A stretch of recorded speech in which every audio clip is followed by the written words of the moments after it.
दोस्तों, अगर आप भी वृंदावन और मथुरा घूमने के लिए जा रहे हैं तो सबसे पहले एक बार ये वीडियो देख लीजिए, कहीं आपके साथ भी इस तरीके का फ्रॉड ना हो जाए। लोग कहते हैं कि भाई वहाँ जाकर है ना गाइड को नहीं लेना चाहिए, गाइड सच्ची में नहीं लेना चाहिए। पूरी दुर्घटना इस महिला ने बताई है। एक बार पूरी वीडियो देख लो और कमेंट बॉक्स में अपनी राय दे और ये भी बताओ।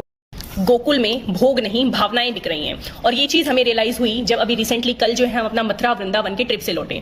हम लोग को बहुत दिनों से था कि हम मथुरा वृंदावन घूमने के लिए जाएंगे, तो फाइनली वो दिन आया जब हम मथुरा वृंदावन घूमने के लिए गए। तो वहां पर जब हम दर्शन करने के लिए वृंदावन गए तो वृंदावन में जो है हमने पहले ये चीज सुन रखी थी कि कोई गाइड मत लेना, कि गाइड जो है बहुत बहुत ज्यादा पैसे मांगते हैं, बहुत ज्यादा पैसे वो लोग लूट लेते हैं।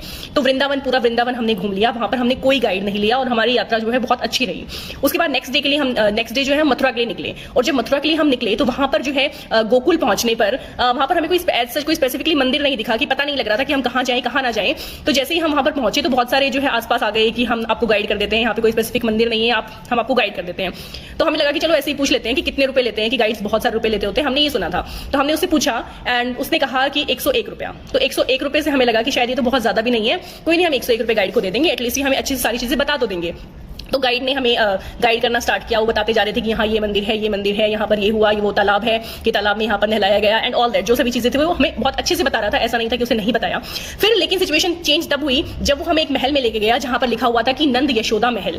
उस नंद यशोदा महल में जब हम गए तो ऐसा कह रहे थे कि ये मनोकामना पूर्ति के लिए है। यहाँ पर जो है बाल गोपाल को झूला झुलाना होता है, उन्हें माखन मिश्री का प्रसाद चढ़ाना होता है, उनका भोग लगाना होता है। तो जब हम गए वहां पर अंदर बहुत सारे लोग बैठे हुए थे, तो उसने कहा कि आप 10-15 मिनट यहाँ पर वेट कर लीजिए, 10-15 मिनट के बाद जो है आपको उनके दर्शन करा दिए जाएंगे। तो हम लोगों ने वेट किया। फिर उसके बाद जो है हम दर्शन के लिए हमारा नंबर आ गया।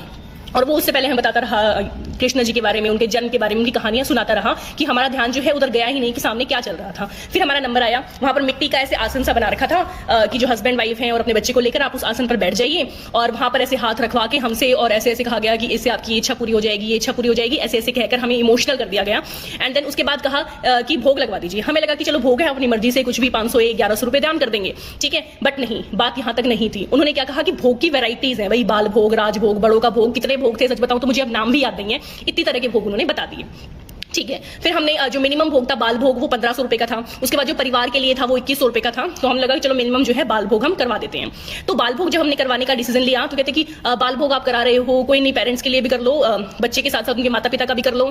तो हमें लगा कि चलो भाई सेकंड वाला भोग, हम नाम एक्जैक्टली मुझे याद नहीं किया था, तो वो 2100 रुपए वाला भोग का हमने कर दिया कि चलो कोई नहीं, कोई दान पुण्य हो जाएगा, भोग लग जाएगा, ठीक है। इसके बाद भी सिचुएशन यहां पर खत्म नहीं हुई। फिर वो बाल भोग कराने के बाद जब हम नेक्स्ट आगे बढ़े, मतलब वहां पर दो चीज थी कि अगर आप कोई भोग ले रहे हैं तो आप आगे उस रास्ते से आगे जाएंगे, अदरवाइज आप जो है वापस मुड़कर जो है वापस